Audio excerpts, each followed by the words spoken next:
ICT4CART is an Horizon 2020 project, and what it was trying to achieve was to bring together different technologies from the ICT world, from the automotive world, from the IT industry, with the aim of achieving higher layers of automated driving. In order to do that, instead of building in generic concepts and high-end architecture, high-layer architectures, we planned 4 different high-demanding use cases that took place in 4 different sites around Europe. One in Italy, a dual site in Italy, both urban and highway, a highway site in Austria, a urban site in Germany, and a cross-border site in the borders between Austria and Italy. The project was the very first possible project that brought together different cellular technologies like 5G and LTE, together with short-range known technologies in the automotive world like ITS G5. Also, it was one of the first projects that incorporated in the solution, in the IT solution, the notion of MEC, in order to provide services that are running close to the end users, to the road users, reduce latency and reduce the overall overhead of the network. We believe that this is one of the major outcomes of the project, because now it sounds very mainstream, the use of cellular connectivity together with short-range communications, but back then it was not that clear, and it was very clear also from the very first meetings the different views that the different partners have in that situation. Thankfully, despite the difficult situations, we managed to complete almost 100% of the proposed actions. I think the most important outcome of this project is this interplay between the different technologies and the different stakeholders, and the fact that we were not expecting to have something magic coming from the 5G world or something magic coming from any technology, and we managed to design nicely the functionalities and the requirements of the use cases in order to have to take the most out of the current technologies like LTE or 4G. We hope that ICT4CART put a little piece on the puzzle of future CCAM, and will make, in our opinion, something important in the interplay between the different technologies that were involved in the project. In the ICT4CART project, I was serving as a test site leader for the German test site, as well as a work package leader for the work package on the high-level ICT4CART architecture. Our main challenge was to bring together the view from the communication side and the view from the automation industry together in one combined architecture for the infrastructure systems providing information to the automated and connected vehicles. We succeeded in finding one high-level architecture which comprises of hybrid communication. That means we have together ITS G5, Wi-Fi communication on the one side, and the mobile communication in cellular networks on the other side. We implemented that in all the test sites, and I'm really proud that it works, and it can be used as a blueprint for further projects and the rollout of ITS systems with hybrid connectivity. In work packet 4, we were focusing on hybrid communication, which means we want to have reliable and, if possible, with low latency data transmission via multiple mobile technologies, which can be Wi-Fi for direct communication, vehicle to vehicle, infrastructure to vehicle, or via for existing cellular network infrastructures, LTE system, 5G system, and so on.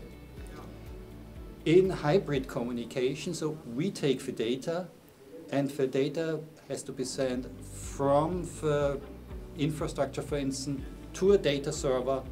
There's some processing taking place, and then the data has to be distributed to, for instance, vehicles in an area of relevance. So within the work packet, we were focusing on cellular communication as the first step, on ad hoc communication the second step, and then how to link the two together. I'm working for Nokia, so the real hot stuff for me was the mobile networks. And here we faced a few challenges, as you can imagine, because latency was at the heart. So if there's a critical message, how do we get this message transmit it fast. The first clue is keep the message small. The less you have to transmit, the less time it takes. Then the next question was, okay, what kind of delays are acceptable for the rest of the project? And then we have a data processing, where messages arrive, are post-processed and then distributed to relevant parties, to vehicles, for instance. And for the data processing, we were trying to move this one as close as possible to the vehicles, to the origin of the data and where the data has to be then distributed afterwards, after processing, which is called then multi-access edge computing. So processing and storage resources relatively close to the users. And here the most important aspect was actually to remove the internet somewhere. We know how much processing time is lost in a server, but we don't know what we lose in the internet. Well, we actually don't know where the data is processed, if it's around the corner or somewhere in the United States or China or anywhere else. So connecting, bringing these processing resources into the mobile network or at the mobile network was a key important aspect to reduce the latency for critical messages. And what we have then seen after doing all this optimization was that even in commercial networks, with not optimizing the radio interface, but doing everything else, we have a latency for pings, so from the mobile phone to the server and back again, between 25 and 32 milliseconds. Which means one way we are below 20 milliseconds. And this is pretty cute already for fourth generation networks. And I promise in 5Gs we do it even better. And well, in the test networks we could even half the time and we were down to 14 milliseconds. So the Italian pilot site has two different locations. One, the city of Verona, and the other one is the Autobrennero Highway. In the Autobrennero Highway we have different use cases. The first one is the virtual mirror with a lane merging. So with our roadside unit camera we are seeing incoming vehicles and we are sending information back to the autonomous vehicle for lane merging. While we have several use cases in the tool station, so for example the queue detection and the wrong way detection.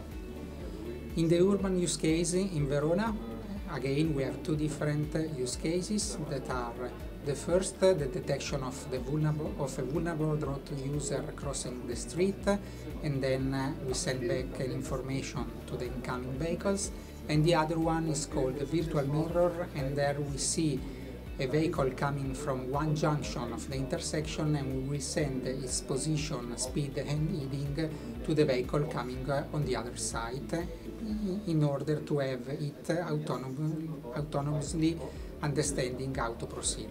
For the Italian use cases we faced several problems. We, as Links Foundation, we have to create the roadside unit with the camera that should have been installed on the highway on the city of Verona, and there the most difficult part probably was the hardware, because since we have all the computation done on the hardware with the general purpose unit, and we also have to have the communication, the hybrid communication, so both the G5 and the 5G communication, we have to put a lot of hardware in the roadside units.